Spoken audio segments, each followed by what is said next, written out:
Aleluia, que coisa boa. Vamos ler a palavra do Senhor, Filipenses capítulo 3. Nós vamos ler todo o capítulo hoje. Me empreste sua voz, seu volume, sua cadência, para a gente ver nas páginas da Bíblia tudo quanto nós estamos vivenciando nesse tempo. Prontos? Filipenses 3. Quanto ao mais, irmãos meus, alegrai-vos no Senhor. A mim não me desgosta e é segurança para vós outros que eu escreva as mesmas coisas.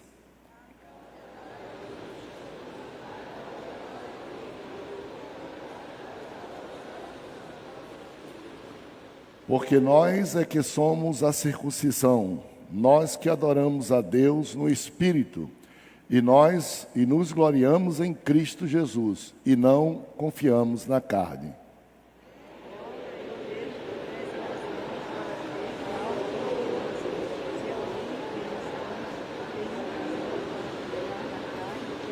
Circuncidado ao 8º dia, da linhagem de Israel, da tribo de Benjamim, hebreu de hebreus, quanto à lei, fariseu.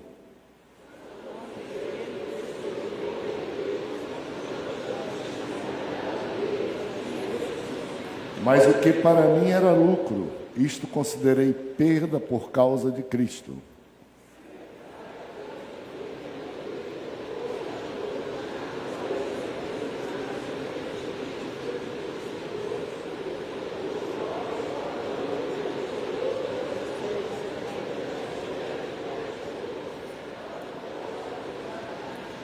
E ser achado nele, não tendo justiça própria que procede da lei, senão a que é mediante a fé em Cristo, a justiça que procede de Deus, baseada na fé.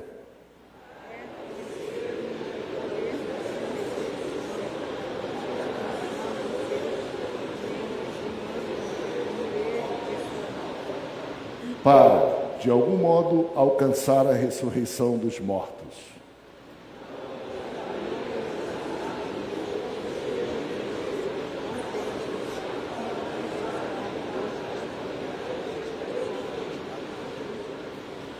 Irmãos, quanto a mim, não julgo havê-lo alcançado, mas uma coisa faço, esquecendo-me das coisas que para trás ficam e avançando para as que estão diante de mim.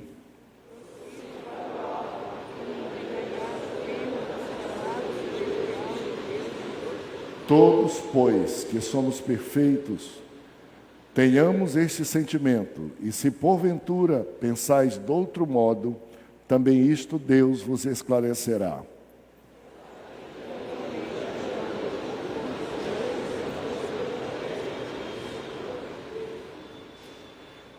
Irmãos, sede meus imitadores e observai os que andam segundo o modelo que tendes em nós.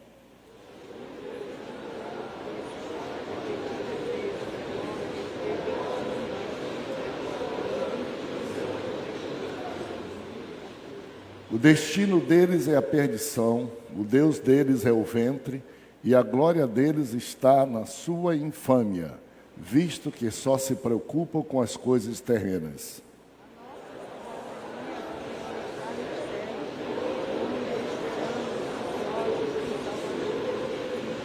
O qual transformará o nosso corpo de humilhação para ser igual ao corpo da sua glória, segundo a eficácia do poder que ele tem de até subordinar-se todas as coisas. Esse primeiro verso do capítulo 4 pode ser lido. Vamos ler juntos? Vamos lá. Portanto, meus irmãos, amados e muito saudosos, minha alegria e coroa, sim, amados, permanecei deste modo firmes no Senhor. Tome assento. Tome assento.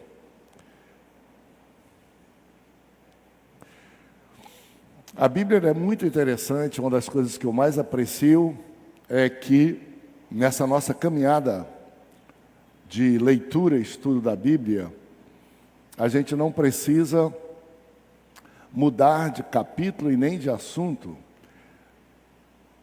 para a gente ver as coisas que estão acontecendo na semana que a gente vai estudar o capítulo e o versículo da Bíblia num verdadeiro sinal de que a Bíblia tem relevância, atualidade, ensinamentos.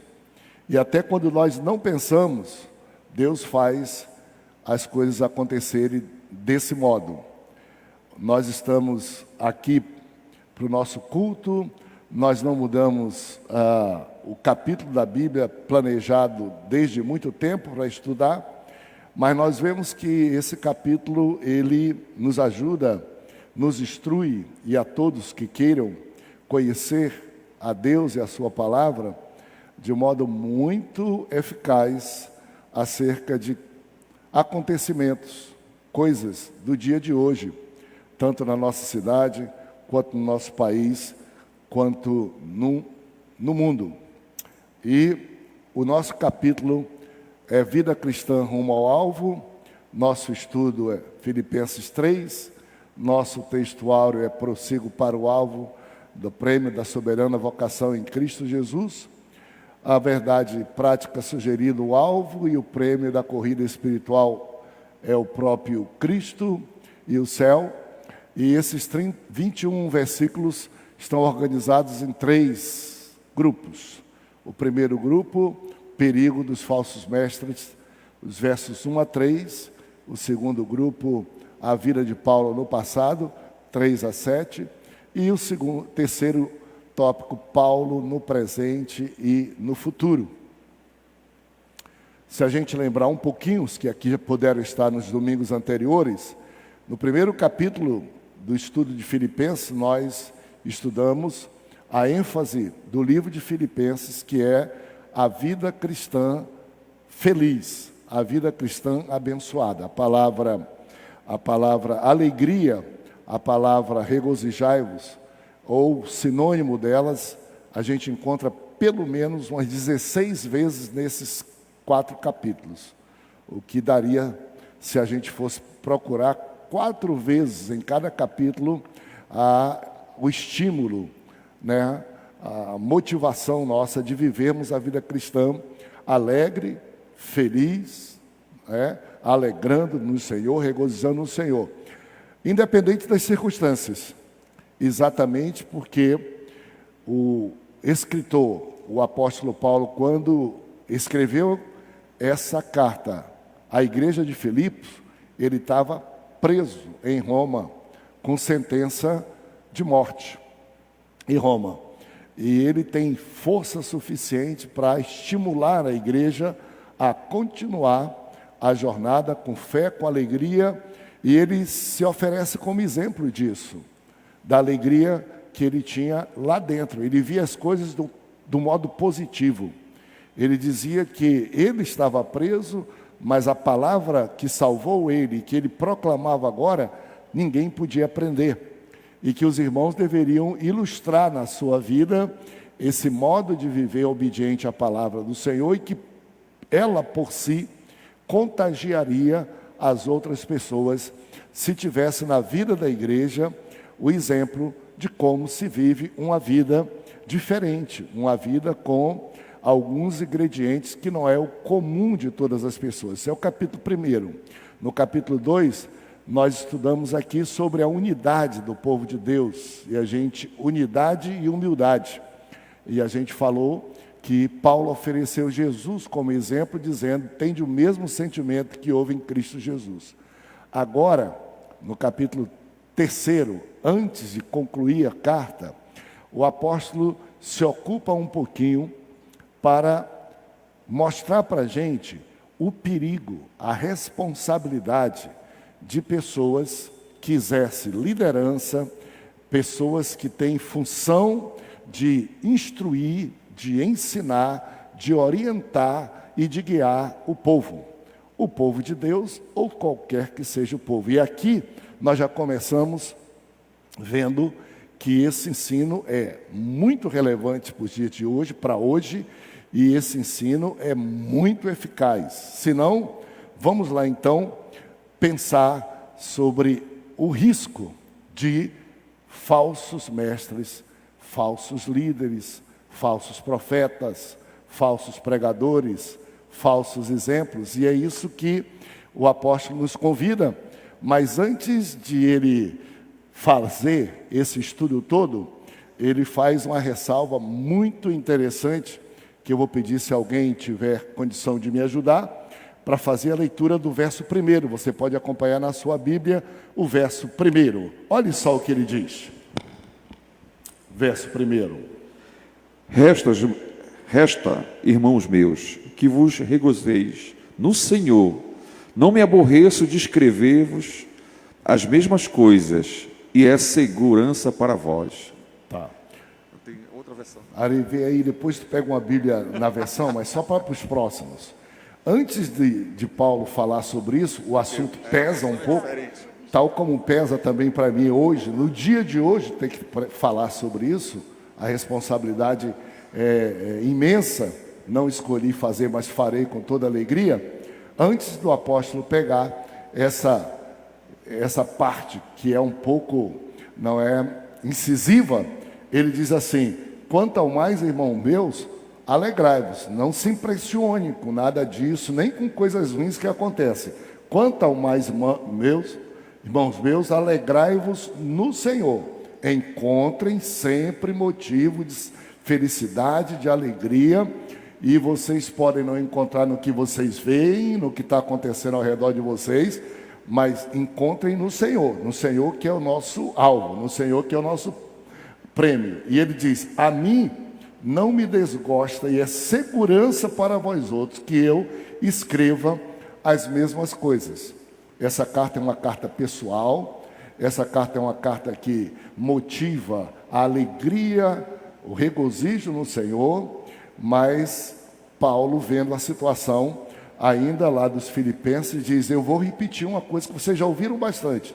Vocês já ouviram quase que em todas as cartas que eu falo, tratar de um risco muito grande para a vida de vocês, individualmente, e para a vida de toda a comunidade. Paulo diz: vou mexer com isso, mas para que vocês se alegrem no Senhor, não é para que vocês se desanimem de jeito nenhum. Então vamos lá. Ele diz que falsos mestres roubam a alegria cristã. Veja o que diz, pode ler o verso 1 completo de novo. Quanto a mais, irmãos meus, alegrai-vos no Senhor. A mim não desgosta, e é segurança para vós outros que eu escreva as mesmas coisas. Falsos mestres roubam a alegria cristã. Normalmente, falsos orientadores, falsos mestres, falsos profetas, falsos irmãos, eles se incomodam com a felicidade, com a vida abundante que Jesus dá para aqueles que desfrutam da sua salvação, do seu perdão e da sua graça. Eu não sei se vocês, e claro, com certeza a cabeça de vocês já vai mapeando tudo isso. Há pessoas que só se incomodam em dizer o que não pode, o que não pode, o que não pode, o que não pode, o que não pode. Há pessoas que só querem dificultar que a gente caminhe a fé cristã nos braços de Jesus, confiando nele, fazendo a vida cristã muito complicada, adicionando muitas complicações. O próprio Paulo diz que é preceito sobre preceito, regra sobre regra, mandamento sobre mandamento. E o apóstolo aqui, ele diz para a gente que sempre uma característica de falsos mestres, profetas e líderes são que eles interferem na comunhão, na liberdade e na felicidade, na alegria cristã. Vamos ver o sentido disso tudo. A segunda característica é que importunam a vida da igreja. Eles importunam a vida da igreja. Por isso Paulo diz: eu não vou pedir desculpa de vocês, e embora eu já tenha escrito tantas outras vezes, se faz necessário, mais uma vez, eu voltar sobre esse assunto e sobre esse tema, pelo bem de vocês, para que vocês não se esqueçam e não permitam serem embaraçados, dificultados por ele. E aí, Paulo cita as características de líderes, mestres, profetas, seja quem for, falsos. Vamos lá, as características no verso 2. Acautelai-vos dos cães, acautelai-vos dos maus obreiros, acautelai-vos da falsa circuncisão, porque nós é que somos a circuncisão, nós que adoramos a Deus no Espírito, e nós gloriamos Cristo Jesus e não confiamos na carne. Olhem só, características desses falsos mestres. O apóstolo ele é muito explícito, né? Ele é muito incisivo quando ele diz: acautelai-vos, acautelai-vos, acautelai-vos, 3 vezes. Primeiro, dos cães. Segundo, dos maus obreiros. Terceiro, da falsa circuncisão. Então ele dá 3 adjetivos característicos a falsos mestres. O primeiro adjetivo que ele dá é cães. E nesse sentido, a palavra cães aqui, ela é uma figura de linguagem, mas muito representativa, referindo-se a toda espécie de animal, lobo, cães, e na espécie toda que existe, chacais, hienas, animais que não têm discernimento nenhum, que se alimentam do que está apodrecido, de toda espécie de alimento que se possa oferecer, uma característica. Nesse caso também aqui, vocês vão ver que o apóstolo Paulo está debatendo principalmente com falsos mestres judaizantes, e o animal e a espécie cães era considerada imunda para a vida de todos os judeus. Não está tratando do nosso animalzinho de estimação, criado em casa, com veterinário e tudo mais, não. Está tratando com aquele animal irracional, basicamente, como todos, que não tem condições seletivas para nada. Qualquer coisa lhe serve, qualquer coisa, desde que atinja o seu objetivo, então valeu. Ele chama os falsos mestres disto, de pessoas altamente volúveis, sem nenhum critério de discernimento, em primeiro lugar. Em segundo lugar, chama de falsos obreiros. A palavra obreiros e falsos obreiros, ela tem muito mais a ver com a vida interna. É quase que um jargão entre nós, as pessoas se tratarem um ao outro. Ei, obreiro, obreiro, obreiro, obreiro, é mais religiosa, uma palavra mais religiosa.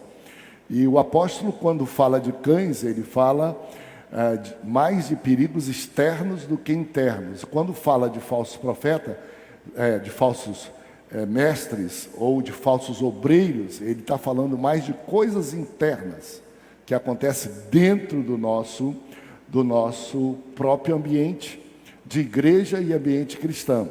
E ele fala também depois de falsa circuncisão. São 3 características, todas elas acautelai-vos. Dos cães por si só já se define, e dos falsos, dos enganosos obreiros, e também da falsa circuncisão. A igreja e o cristão, ele pode ter dificuldade, mas nem tanto, de tratar, de se proteger de adversidades externas à igreja. A gente tem mais facilidade de identificar e de resistir. Quando a adversidade nasce dentro da igreja, nem sempre nós estamos habituados. Primeiro, às vezes, porque achamos que não deveria, existir. E aí alguns ficam culpando até o próprio Deus e a própria igreja. Não deveria acontecer isso dentro da igreja, ao invés de estar prevenido, porque vai acontecer. Acontece, existe, não há 100% em nenhuma organização composta por seres humanos. Nenhuma há. Mas a gente se previne muito pouco quanto a essas questões, quando elas surgem mais internamente. E Paulo está dizendo que há falsos obreiros internamente. Atentem para isso, né? Falsos obreiros. Eu nunca esqueci de uma ilustração, de uma frase que eu ouvi há muito tempo, muito novo ainda.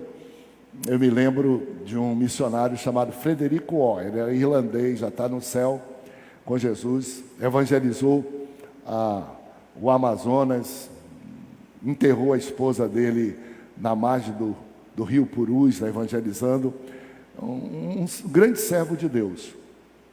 E ele citou uma frase que para mim se tornou uma frase lapidar. Ele disse: a igreja e o cristão é semelhante a um barco colocado em alto mar. Imagine só, um barco colocado em alto mar, navegando em alto mar. O que evoca para você? Um barco. Aí você diz assim, bom, mas alto mar não é para qualquer barco. Mas em alto mar há barcos pequenos, há barcos imensos e há grandes transatlânticos. Cada um de nós, aqui então na Amazônia, não tem... A gente olha e vê uma canoazinha, vê um pack, um rabetinho, a gente diz assim, olha só. Aí na Baía de Guajará, então, às 3 da tarde, quando a água está movimentada, eu fico impressionado com os nossos ribeirinhos. Coloca a família toda dentro de uma canoa que parece que não tem 2 dedos de beira fora d'água e eles navegam tranquilamente, se deslocam para todo que é lugar. E a gente vê os barcos grandes também. Nosso caso é dizer, isso é só para barco grande. Não é. Então ele dizia, nós somos qual um barco colocado em alto mar. O problema não é o barco navegando em alto mar. O problema não é o barco navegando nas águas. O problema não é a água fora do barco. O problema é quando o mar invade o barco. O problema é quando a água, que é o meio de deslocamento próprio para a gente viajar, para a gente seguir, para a gente cumprir, e começa a entrar. E isso é fato tanto para canoazinha pequena, quanto para transatlântico grande. Começou a entrar água dentro do barco, preocupação imediata, porque isso é que fará com que o barco venha a afundar. Nossos caboclos e ribeirinhos aqui, nós mesmos, eles vão com canoa sem calafetar, e a água vai entrando, um vai remando e o outro vai com a cuia tirando. Às vezes vai remando e não tem quem tire com a cuia e com a lata, ele dá 3 remadas para frente e com o remo ele joga a água para trás, para fora e vai tocando. Até que perceba que se o volume de água que entrar no barco compromete, aí não pode continuar a viagem. O que o apóstolo está dizendo para a gente aqui é exatamente. Nós temos até corinhos, músicas que ilustram essa verdade. Que eu lembro aqui, ó, com Cristo no barco tudo vai muito bem e passa o temporal. Tem outros assim, sou como um barco que navega sobre o mar e Jesus Cristo é o capitão e os marinheiros que navegam ao seu lado. Muitas musiquinhas que ilustram essa nossa jornada. É como Paulo esteja dizendo, vocês estão muito atenciosos pelo que acontece lá fora, mas às vezes vocês se esquecem. Vocês estão impressionados com as ondas do mar e tudo mais, e se esquece de olhar se o barco de vocês está seco, se não está entrando água. Se não estiver entrando água, navegue, navegue, vocês hão de vencer. O que compromete é o erro, o falso dentro da vida da gente, vida cristã individual e vida cristã da igreja do Senhor. E vida cristã da igreja do Senhor. Então lembre-se um pouquinho disso e vá levando. Eu quero aproveitar esse instante para fazer a gente refletir um pouco mais. Você e eu, num dia chamado hoje, as pessoas, elas precisam de Deus. As pessoas, elas têm fome de Deus. As pessoas, elas dependem de Deus. Dependem de Deus. As pessoas, quando querem estudar, se matriculam numa escola. Quando querem reclamar de alguma questão de ordem, de segurança, vai na delegacia. As pessoas, quando estão com fome, vai no supermercado ou vai no mercado ou na feira e compram. As pessoas, quando estão com fome de Deus, procuram a igreja. Procuram o lugar onde se presta culto a Deus. Ou procuram líderes, mestres religiosos. A pergunta é, se alguém está com fome de Deus, se alguém procura Deus, é justo que eu encaminhe para outra pessoa que não Deus? O grau de responsabilidade que alguém que exerce qualquer tipo de proeminência na comunidade, no povo de Deus, às vezes a culpa não é nem do indivíduo, porque o indivíduo está procurando. Ele vai e se submete a alguém que é mestre, alguém que é pastor, alguém que é sacerdote, alguém que é bispo e diz, este conhece o caminho, vai me ajudar. E ela vem com fome de Deus, seu coração pedindo Deus, pedindo Jesus, e alguém, por alguma razão, justificável ou não, não é o meu caso discutir, nem apontar dedo, diz assim, ó, você não pode chegar a Deus. Você não tem acesso direto a Jesus.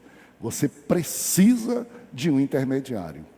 Você precisa de fulano, beltrano, cicrano, coisas, isso ou aquilo. Você precisa ir por meio disto. O caminho não está aberto. O amor de Deus não te alcança. Ele é inacessível, ele está mais longe de você do que você pensa, então você tem que achar alguma fé, alguma divindade, algum Deus, alguma deusa para conversar para esta pessoa, interceder por você a Deus, para ver se você consegue estabelecer a relação que sua alma. Então a responsabilidade é imensa. Nós temos muita coisa em comum com todos os cristãos e todos que têm valores de Deus, de Cristo, da Bíblia, mas existem algumas pequenas, importantes diferenças, inegociáveis. Paulo está dizendo isso. Paulo está dizendo assim, olha, falsa circuncisão, falsos mestres, aqueles que impedem você de poder ter comunhão direta com Deus, podem ser um perigo muito grande, ou são, para todos e para a comunidade. E para a comunidade. De vez em quando, eu tive várias oportunidades na vida, eu converso com todo mundo, Rebeca se lembra, todo ano eu era convidado lá no Amazonas para dar a última aula num seminário católico romano, de formação de sacerdotes. Na verdade, a última aula, eles diziam, mas era uma conferência. E eu era muito novo, mas eu ia. E antes de começar a aula, eu descobri que não interessava eu falar muita coisa, porque eles todos tinham estudado muito, era o último ano já de formação sacerdotal, Então Deus me orientou e eu chegava e dizia assim: eu estou aqui à disposição de vocês, ao invés de eu falar sobre o que eu quero falar, e pode ser aquilo que vocês não estejam interessados, curiosos em ouvir, eu vou deixar para perguntas. Muita coragem, né? É que só o Espírito de Deus dá. Vocês podem fazer as perguntas que quiserem. Se sobrar tempo, eu vou falar o que está colocado no meu coração, porque eu vim aqui convidado por vocês. Eu quero tentar colaborar com a formação de vocês. E as perguntas eram perguntas brabas. A primeira pergunta que faziam é: como é que vocês dizem que vocês são salvos e que nós não somos salvos? Primeira pergunta já na cara, na lata.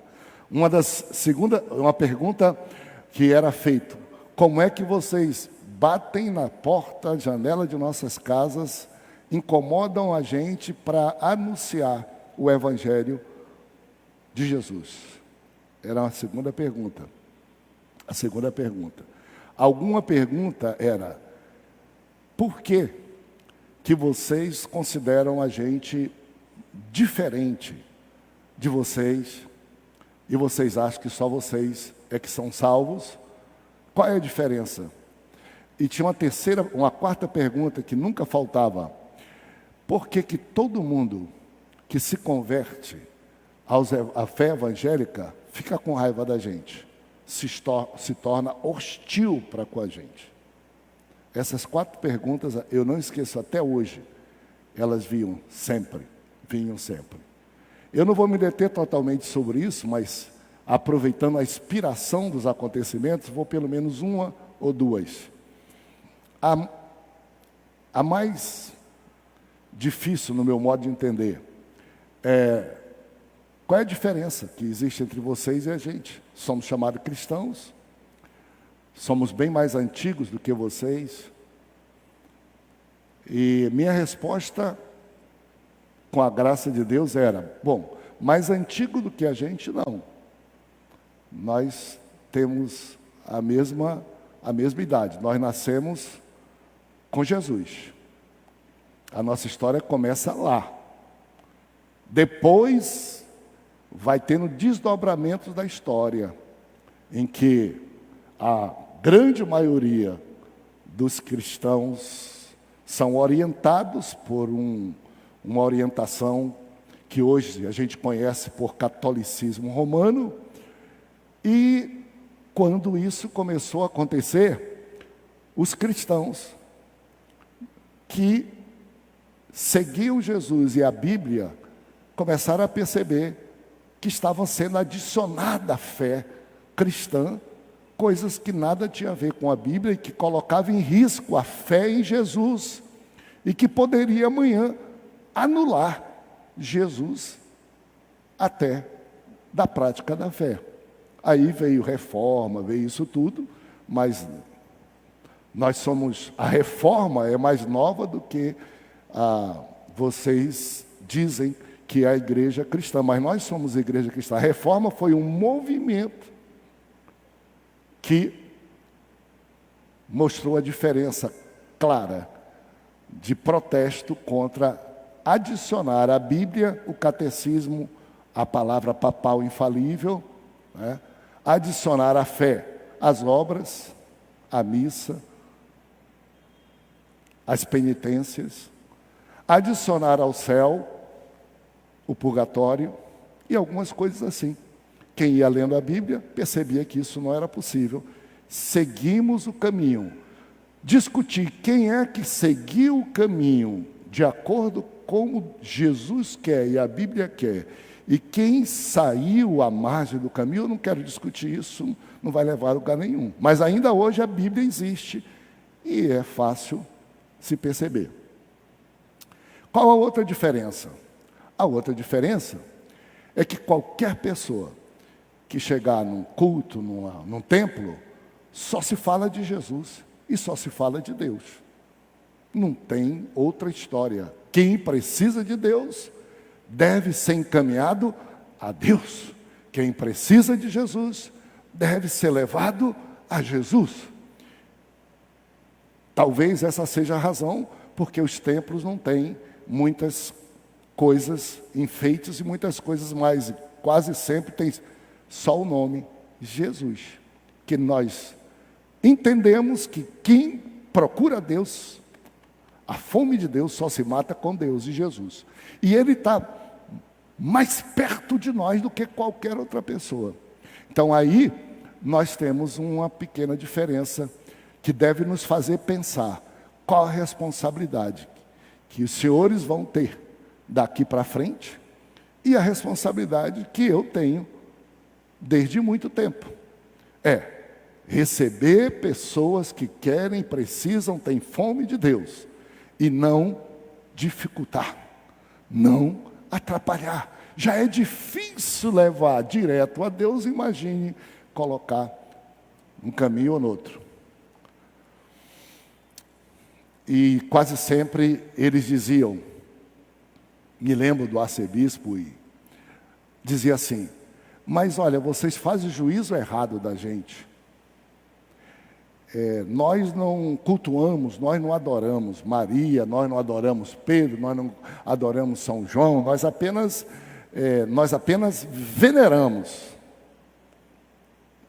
E eu dizia, eu consigo entender. Eu consigo até pensar e entender que isso seja realidade. Mas pode ser realidade para você, que é líder, que é mestre, você dizer, não, é uma questão só de tradição, é uma questão só da história da igreja, e a gente não pode mexer com isso, não pode mudar, mas isso não é isso, e isso não é para isso. Eu posso até entender que você pense assim.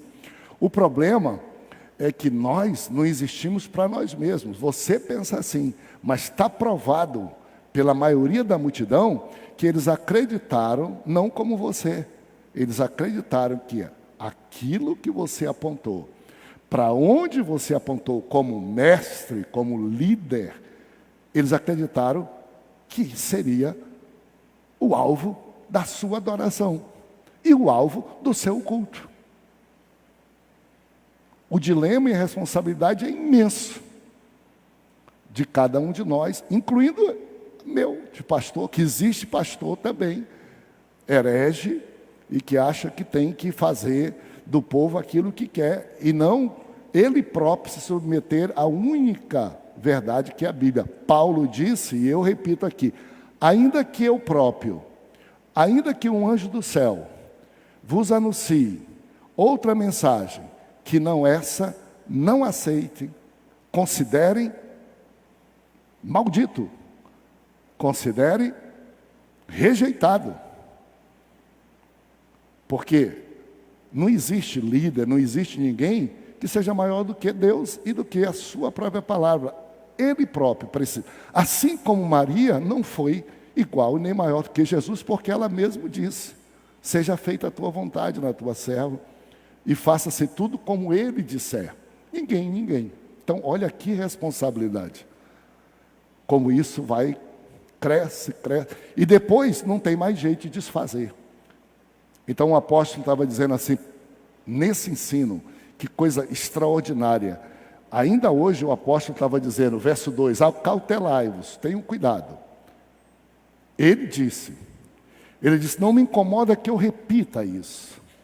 Ele disse, acautelai-vos, principalmente dos falsos mestres e da falsa fé, que adiciona a Deus subdeuses, que adiciona à Bíblia catecismos, que adiciona à fé obras que têm que ser feitas, que tem valor para nós sermos salvos, e que nós podemos ser salvos pela fé.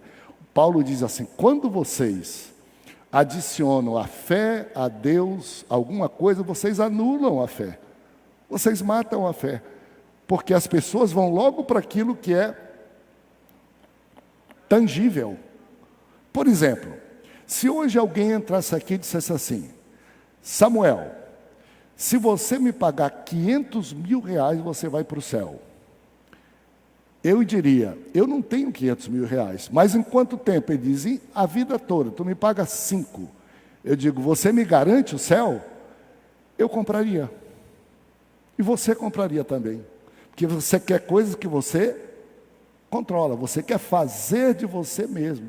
Você diz, pastor, mas 500 mil é muito. Eu falei 500, mas para você pode ser mais barato. Como tem muito, até dentro da nossa igreja hoje tem gente vendendo salvação e vendendo céu.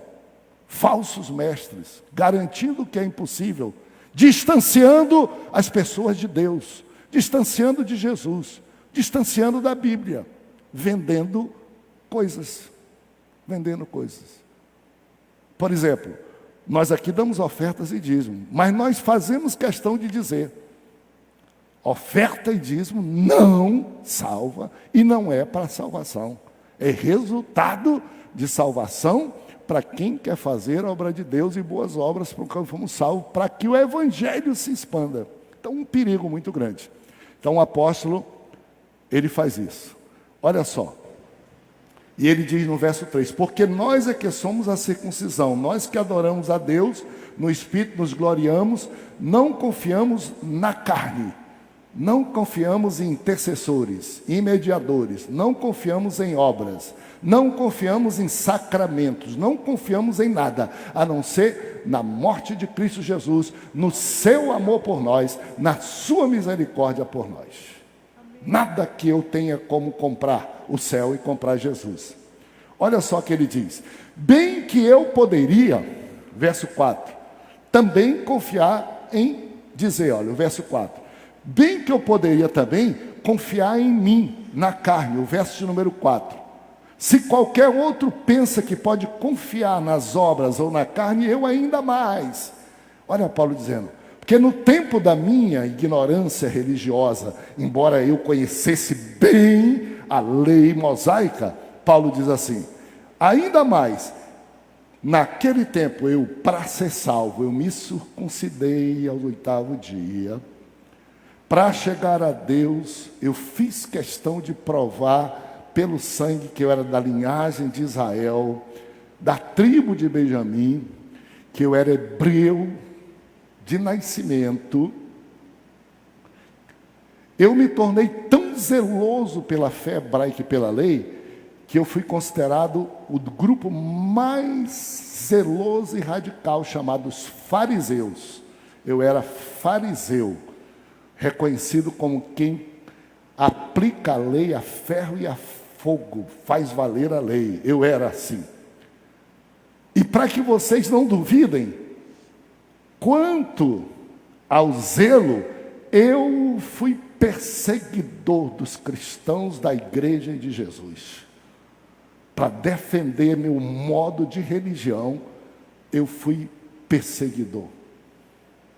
E aí, a história vocês sabem, eu fui perseguidor da igreja.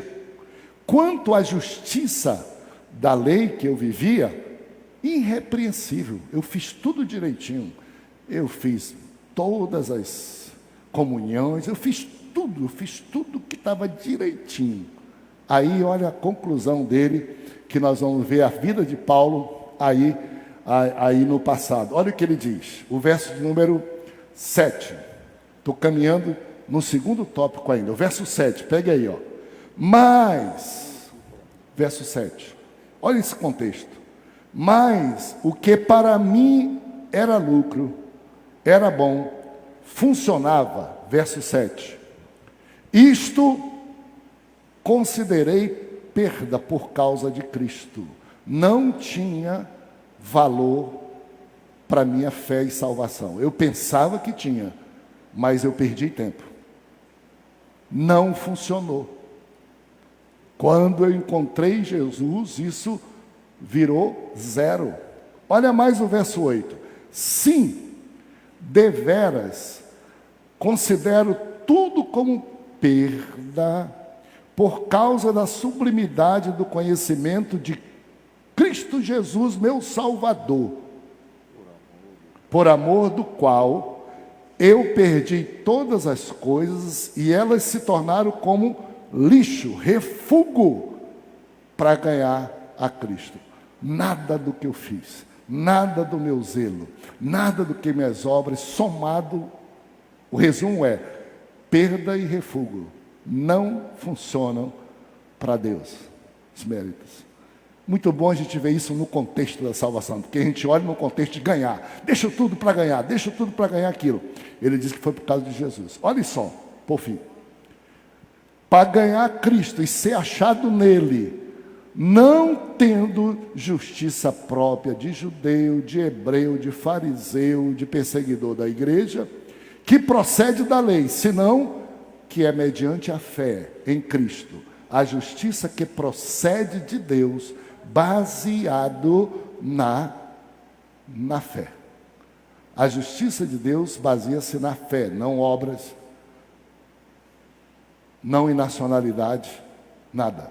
Está escrito em Romanos, peça lapidar, Romanos 1,16. Não me envergonho do Evangelho, porque é poder de Deus para a salvação de todos os que nele creem. Já diz logo, acabou, não tem negócio de ser judeu, não tem negócio de ser gentil, não tem negócio de ser rico, não tem negócio de ser pobre, não tem negócio de ser indígena, originário, não tem negócio de ser... Todos, o Evangelho funciona. Como é que o Evangelho funciona para todos, se é muita diferença? Verso 17, de Romanos, capítulo 1, você lê depois, diz assim, porque a justiça de Deus se revela no Evangelho de fé em fé, como está escrito, o justo viverá da fé. O que é a justiça de Deus? Não considera preto, branco, bom, ruim, grande, mas se todos são pecadores, a graça dele alcança todos. E os que creem nele pela fé, esses são salvos. Sem dinheiro, com dinheiro, brancos ou pretos, não existe. Todos nós. A justiça de Deus não leva em consideração para a salvação o que entre os homens faz diferença, o que entre os homens discrimina, porque ele não faz acepção de pessoa. Dinheiro, uns têm, outros não têm. Inteligência, uns têm, outros não têm. Educação, uns têm, outros não têm.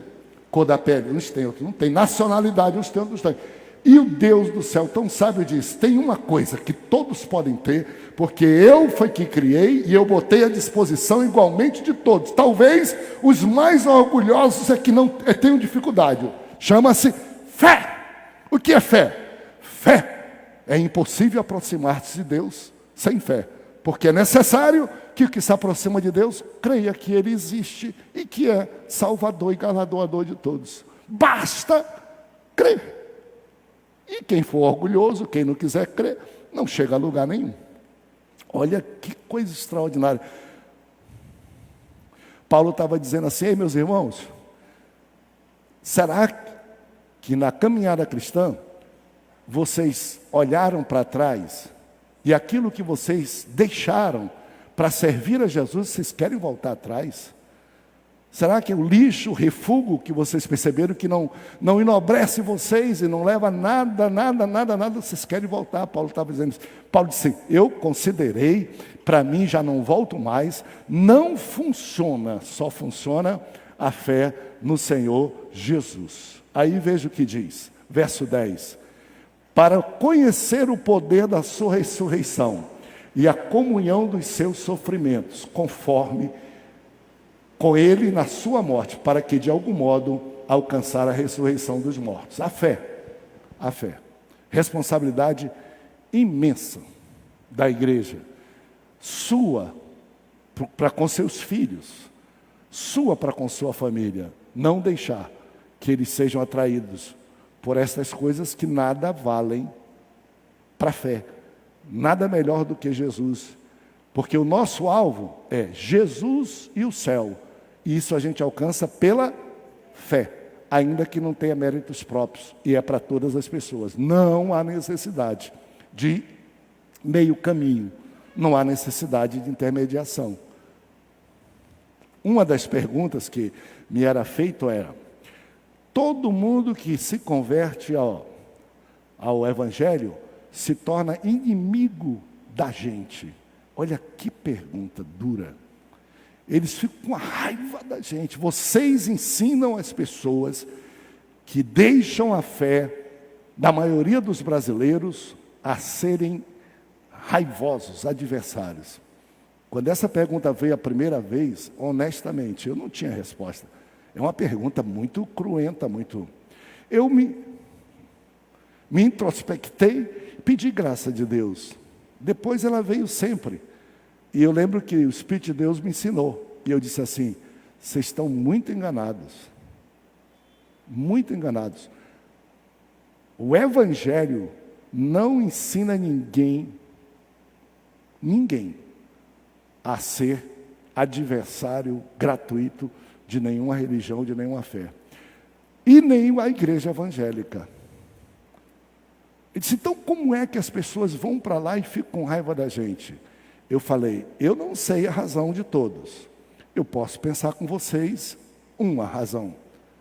Imagina só que uma pessoa estava com fome de Deus e procurou chegar a Deus. E procurou a igreja. E procurou os líderes. E disseram, eu preciso de Deus, eu preciso de Jesus, eu preciso falar com Ele, eu preciso de uma cura, eu preciso de um milagre.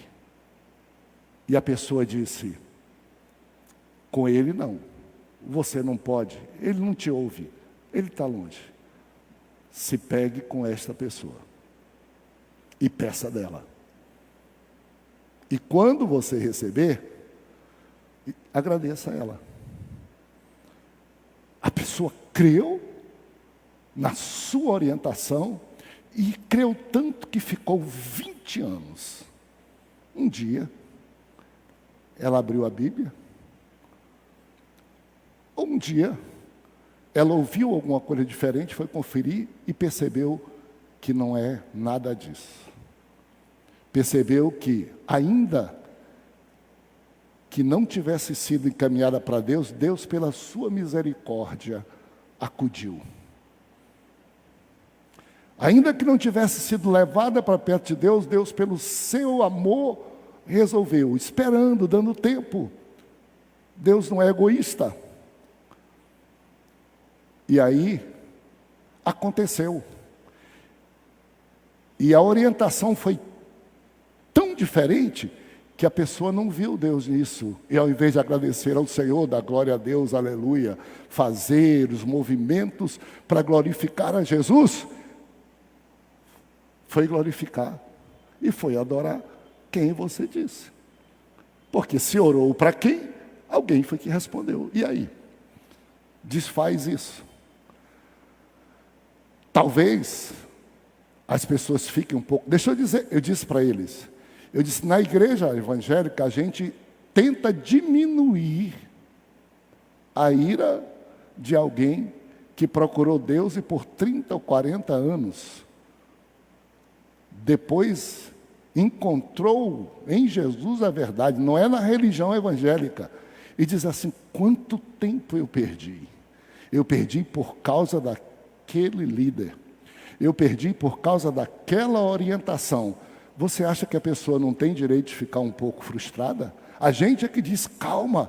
A gente é que diz, faça como Paulo, considere tudo para trás e olhe para frente, vá para o alvo, deixe para trás tudo. De algum jeito, você chegou aqui, ao alvo certo, então desconsidere. Não, tem pessoas que não, tem pessoas que querem ir. É a mesma coisa. Eu lembro dizendo, já imaginou alguém trabalha para um patrão, 30 anos, o patrão diz assim, vai-te embora. No mesmo dia. E a pessoa diz, mas eu tenho 30 anos, eu tenho que ter alguma coisa, eu tenho que ter alguma coisa. O patrão diz, não tem nada, não tem nada. Vai ficar com raiva? Vai ficar. Não tem jeito, então. Nós não estimulamos ódio contra nada. Pelo contrário, a gente diz, tenha calma, agradeça, olhe para o alvo, siga Jesus. Vá para o céu, fale com Jesus. É direito de quem quiser não orar para Deus e não orar para Jesus. Escolhe. Quer orar? Ora. Quer orar para um ser humano? Ora. Quer orar para um objeto? Ora. Paciência. Nós temos que continuar orando. Até porque a maioria de nós sabe o que é isso. Sabe de onde veio. Agora, a responsabilidade de liderança é grande. Porque Paulo diz, ó, nem circuncisão. E aí, eu vou citar para vocês um monte de coisa. Nada disso vale. Nada disso vale para a salvação. E Paulo termina, que eu quero terminar também dizendo, no verso de número, Paulo no presente e no futuro. Vamos lá, alguém lê bem forte o verso de número 9 para a gente terminar, por favor. E se achado nele, não tendo justiça própria, que procede de lei, senão a que é mediante a fé em Cristo, a justiça que procede de Deus, baseada na fé. Olha então, nós chegamos ao, Paulo disse, ó, para trás, somando tudo, 0, não funcionou, perda, prejuízo, entulho, mas eu sigo para frente. Aí olha o que Paulo diz sobre essa questão, do verso de número 9, o que Paulo diz, veja na sua Bíblia.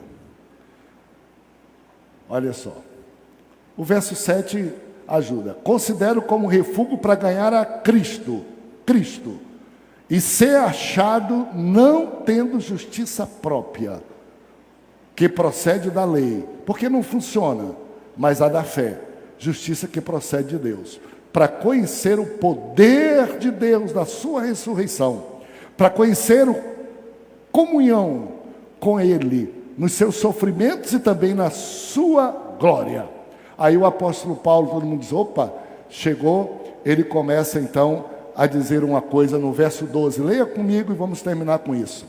Não que eu já tenha obtido a perfeição, não sou perfeito, nem me considero melhor do que o outro, mas olha o que ele diz, mas eu prossigo para conquistar aquilo para o que também fui conquistado por Cristo. O alvo de Paulo já não era mais o dele. Ele disse, quando Deus me criou, Ele botou dentro de mim a vontade de ter comunhão com Ele. Ele tinha planos para mim. Quando Jesus morreu na cruz do Calvário, Ele morreu para salvar. Então, eu quero conquistar aquilo para o qual Deus já me fez, Deus já me conquistou. Não interessa eu inventar caminhos, não interessa eu ir a lugar nenhum. O Senhor Deus já me conquistou. No meu coração eu tenho fome dele. Jesus morreu na cruz por mim, então o meu alvo é ser como ele me fez conquistar. Não julgo alcançar, mas uma coisa faço, esquecendo-me para trás, fico, avanço diante, prossigo para o alvo. Qual o alvo? A soberana vocação. Qual o alvo? Jesus. Qual o alvo? O céu. Esse é o alvo. Ninguém tem direito de interferir, ninguém tem direito de apontar desvios. O alvo é Ele, é Jesus, é o céu. Prossigo para o alvo, para o pleno da soberana vocação. Todos, pois, que somos perfeitos, tenhamos esse sentimento. Aí olha só, verso 17, para a gente findar. Irmãos, sede meus imitadores, e observai os que andam segundo o modelo que tende em nós. Não vão percorrer de novo o caminho. Esses que estão pregando, esses falsos mestres, eles não têm nenhuma vivência. Eles não foram como eu fui, eu experimentei tudo, eu conheci a lei, eu me circuncidei, eu fui zeloso, eu persegui Jesus, eu persegui a igreja, eu matei a fé, quis matar a fé evangélica. Eu estava indo para prender as pessoas e até matar as pessoas. Quando eu vi uma luz, eu caí naquela luz, e aí eu vi uma voz que disse, Saulo, Saulo, e eu perguntei, quem és tu, Senhor, para que eu te siga? Porque toda a fé antiga não tinha um Senhor.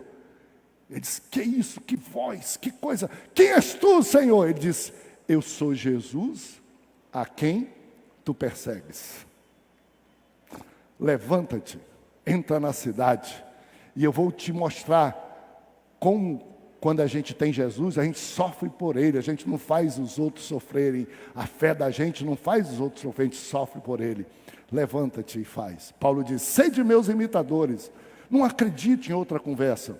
Pois muitos andam entre vós, dos quais repetidas vezes eu vos dizia, atenção, e agora vos digo, até chorando, são inimigos da cruz de Cristo, tornando-se amigos de outros deuses ou entidades, se anula o direito do amor e da morte de Cristo Jesus. Mesmo com boa vontade, se transformam como se fossem inimigos da cruz de Cristo. Eles sigam o meu caminho. Verso 19. O destino deles, e isso é triste, e eu tenho que ter muito cuidado, para não errar a caminhada da fé como um cristão. E mais ainda, quando Deus me escolheu para ser alguém que coordena a vida da igreja, que é um líder na igreja, eu tenho que ter muito cuidado para não atrapalhar a fé de ninguém, nem a minha. Dizer assim, o destino de quem atrapalha a fé dos outros, de quem dificulta a fé dos outros, de quem cria deuses que não são deuses, o destino é a perdição. O Deus deles é o ventre, a glória deles é sua infâmia, visto que se preocupam só com coisas terrenas. Agora, fique em pé comigo para a nossa declaração de nosso alvo. Verso de número 20. Queria que você lesse comigo, fortíssimo, para a gente concluir. Olha que coisa bonita. Prossigo para o alvo. Tudo para trás foi perda. Tudo para trás foi refúgio. Tudo para trás. Agora eu só tenho um alvo. Deixa as coisas para trás. É Jesus. Eu só tenho um alvo. Paulo disse assim, para mim, o viver é Cristo, o morrer é lucro. Olha Paulo dizendo, para mim o viver é Cristo e o morrer é lucro. Por que que Paulo disse isso? Olha o que diz o verso 20, vamos ler juntos. 1, 2, 3, vamos lá. Pois a nossa pátria está nos céus, de onde também aguardamos o Salvador, o Senhor Jesus Cristo. Coloca esse verso aí, esse você pode colocar. Paulo botou foco. Paulo disse, ninguém, antes me disseram que era circuncisão, antes me disseram que era lei, antes me disseram que era o sábado, antes me disseram que eram os sacrifícios no templo, eu tinha que matar animais, antes me disseram isso, não valeu nada, eu perdi o tempo, foi um refúgio, agora eu descobri, agora eu tenho foco, é Jesus, é a justiça pela fé, é a salvação pela fé. E essa salvação pela fé, coloca o verso aqui, ela tem um outro alvo. Eu estou andando aqui, ele diz, para mim, o viver é Cristo, o morrer é ganho. Por quê? Porque quando eu morrer, ó, nossa pátria está no céu, de onde também aguardamos o Salvador, o Senhor Jesus Cristo. Foco na missão, foco na caminhada, a vida cristã com alvo, a vida cristã, olhando para o Senhor, autor e consumador da fé. Hebreu diz assim, irmãos, deixemos toda sorte de pecado que nos assedia, tudo aquilo que nos faz parar, nos chama para o lugar, deixamos de lado tudo isso e corramos para o alvo. O alvo é Jesus. Paulo diz, quer que eu resuma? Para mim, o viver é Cristo. É orar pelas pessoas, é cuidar de ter testemunho, é abençoar as pessoas, é crer que elas também vão ser salvas, e ninguém vai tirar o meu alvo. De vez em quando eu fico olhando que dizem, tem um monte de desigrejados. De vez em quando, as pessoas dizem assim, a moda agora são evangélicos voltando à fé antiga. Bom, não sei, não discuto estatística, mas se olhar para Paulo, Paulo diz, não olhe para trás, não volte atrás, o saldo foi 0, olhe para frente, prossigo para o alvo, para o prêmio da soberana vocação. A última palavra de Paulo foi, combati o bom combate. Ele não poderia dizer isso nunca, se tivesse se mantido naquilo que ele tinha pensado. Completei a minha carreira e guardei a fé. A fé. Ei, Paulo, cadê a fé? Não está na mão, não está nas obras. Está aqui dentro a fé, ó. Agora, só me resta a coroa da justiça. A fé que eu guardei, me diz, me garante, a coroa da justiça, a qual o Senhor, reto juiz, dará não somente a mim, mas a todos os que amam. E prossegue para o alvo, os que amam a sua volta. Deus te abençoe, meu irmão. Bem-vindo. Quero te convidar a ser um dia muito abençoado hoje. Não se pressione com muita coisa. Queria te convidar para uma outra coisa. 5 horas da tarde, 7 da noite. Eu estou pedindo a Deus para nós termos os maiores cultos que nós já tivemos esse ano, hoje à noite. Porque nós não temos direito de ficar surpresos com manifestação e criticar dos outros. Nós temos que fazer como Paulo, olhar para nós mesmos e dizer, se num dia desse é o dia que eu não vou faltar à casa de Deus, que eu vou ocupar o meu lugar para glorificá-lo, para encher a casa de Deus, para ser o meu melhor culto, para ser o meu melhor dia, porque é isso que nós podemos fazer, ao invés de ficarmos impressionados, com medo, ou até com tempo para criticar. Não precisa. Venha à casa de Deus, cumpra a sua missão, prossiga para o alvo. Deus nos guarde e nos ajude, Senhor Deus, a humildemente compartilhar a Tua palavra e compartilhar a Tua salvação. Sustenta-nos no caminho, Senhor, no alvo, até o céu, porque nossa cidade está no céu, e é para lá que nós vamos, e não vamos pelas obras e nem por justiça própria, mas pelo Teu amor e pela Tua misericórdia. Salva, Senhor, Belém do Pará. Salva aqueles que nessa hora, nesse dia, estão cansados, aflitos e angustiados, como Tu disseste, a multidão. Salva os que estão frustrados, porque buscaram Deus e não encontraram Deus, porque buscaram Jesus, não acharam Jesus. Tenha misericórdia. Perdoa-nos, ó Deus. Perdoa a nossa cidade, perdoa-nos a nós mesmos, ó Pai amado, por atribuirmos a outrem aquilo que só Tu fazes. Só Tu és autor da vida, só Tu és o preservador da vida, só Tu és o salvador dos homens, só Tu és o Senhor do céu. Nós Te agradecemos no nome de Jesus. Quantos podem dizer amém? Quantos são cheios de fé? Digam comigo, glória a Deus. Digam aleluia. Diga, eu vou para o céu. Deus abençoe vocês. Sempre.